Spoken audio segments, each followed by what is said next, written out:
Welcome, democracy lovers again, to our channel, Forces of Freedom and Fascism, episode number 6. If you did not see it last time, here it is from episode 5. This is the high-speed train that China helped build in Indonesia with the unlimited gas supply that we gave them. After decades of buying all their products, basically, they command hundreds of trillions of free cash.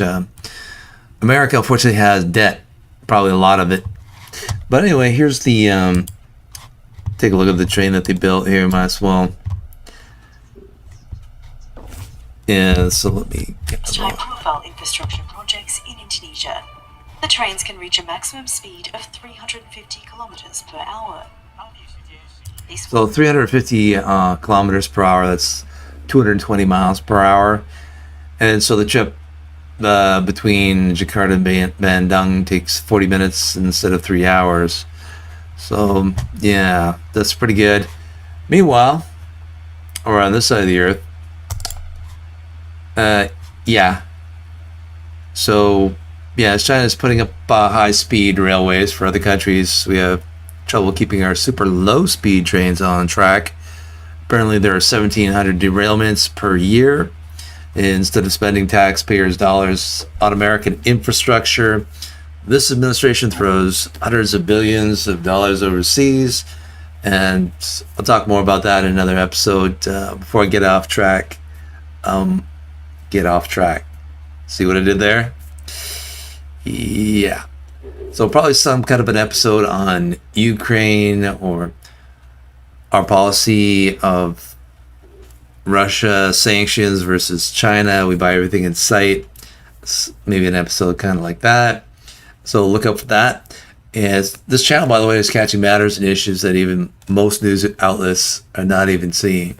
So if you're a pro-American, pro-democracy, thank you so much for liking, commenting, and subscribing to my channel. So yeah, I just want to go over a couple of things. Oh yeah, by the way, the 1,700 train derailments per year. Let's get through this.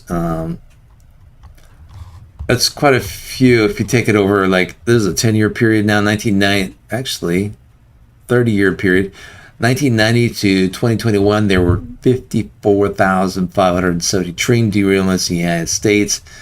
That's an average of 1,760 derailments per year, or 4.8, almost 5 derailments per day. According to Bureau of Transportation Statistics.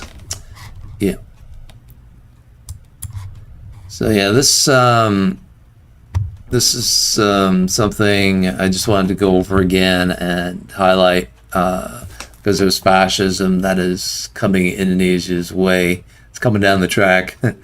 No, because they did this deal with the devil. Basically, they're now under the thumb of the Chinese fascists and the World Economic Forum. I see those two both together. They seem like they're joined at the hip somehow. And so Indonesia now has 3 new fascist laws. I want to go through it a little bit more in detail, and it tells a lot about what is happening here and in Europe as well too. So as they committed actually to putting up a Chinese military base on one of its islands. So yeah, I definitely got to do an episode for the World Economic Forum. That's coming up next, so stay tuned for that. It's going to be exciting. So here it is. This law makes the act of insulting Indonesian president an illegal act. It can lead to prison sentences and fines. Criticism on the government's proposal immediately emerged as several legislators and human rights activists fear that the freedom of speech will be curtailed in the young democracy. So, but they can't complain about it, because what the second law is that you can't complain about it. So you're in like a catch-22 situation, definitely fascism there. What else we got here? Amnesty International, United Kingdom, Indonesia, new law is a significant blow to human rights, or not a blow, because it also outlaws sex outside marriage. Yeah, the criminal code should have never been passed, and is a dramatic rollback of human rights progress in Indonesia. From the Valley Sun, the police will arrest anyone who insults Indonesian president on social media. So I personally myself have already broken that law, unfortunately, calling him a cock blocker. So if we go, this is the, I don't know, social media police, I guess. This poor guy put like an emoji with his tongue sticking out, and now he's in jail. I don't know. But the National Police Chief has assembled a team to monitor online behavior in Indonesia regarding the coronavirus pandemic. So if you say anything, oh, I hate vaccines, or maybe we should take ivermectin instead of taking a vaccine, yeah, you're going to have some pretty big problems. So you notice that certain issues are methods or ways that fascism will use as a viable, but just some kind of a reason, like a pretext, in order to be able to take all your rights away. And one of them is climate cultism. That's definitely for sure. The other one is definitely the coronavirus. We're gonna do probably a video on the origination of coronavirus as well too. So definitely a lot of things coming up. I can't get these out fast enough.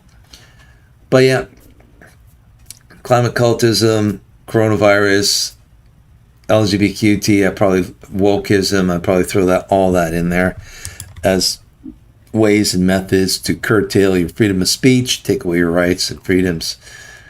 So let's see what else we got here. That's Valley Sun. Yeah, I just want to read this paragraph. It's pretty kind of telling. Indonesia's new criminal code contains oppressive and vague provisions that open the door to invasions of privacy and selective enforcement that will enable the police to extort bribes, lawmakers to harass political opponents, and officials to jail ordinary bloggers. Said researcher, in one fell swoop, Indonesia's human rights situation has taken a drastic turn for the worse, with potentially millions of people in Indonesia subject to criminal prosecution under this deeply flawed law. So all this sounds familiar over in America and also Europe. Invasions of privacy. We got the Patriot Act. So we're completely spied upon through our phones. Selective enforcement. We see that in political prisoners here, basically. Mike Lindell, somebody who, there's something wrong with, the FBI is picking up somebody who builds fluffy pillows for a living. So, what did it say here? Jailing ordinary bloggers. So that's definitely, we didn't get jailed, but we sort of got censored through Twitter. And anyway, so very similar to what's going on over here and in Europe. So,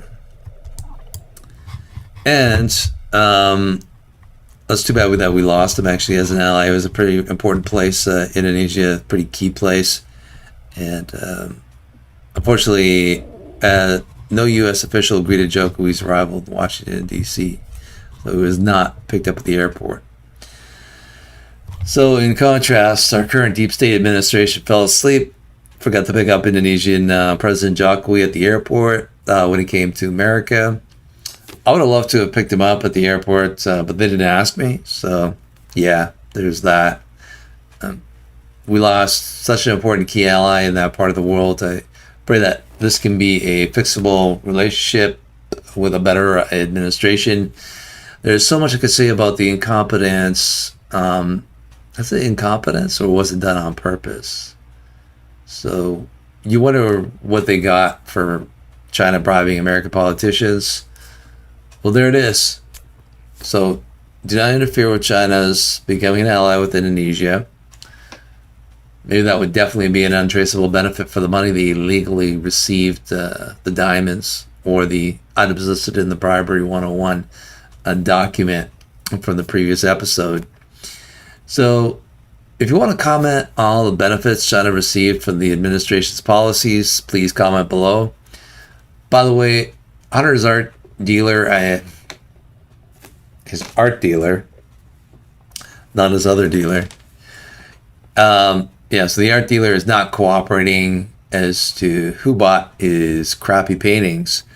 So they're gonna, hopefully, James Comer is gonna be able to subpoena him and get that information out of him sometime soon, hopefully. And there's another episode right there. There's quite a few updates. I got to go through. There's a Ukraine bribery as well too. I got all kinds of incredible, mind-blowing information. I actually found an audio that kind of blows away his defense because he had a plausible deniability in that. So that's coming as well too. So we're going to cut this one short, but we'll continue in episode 7. So I'll see you over there right now in episode 7.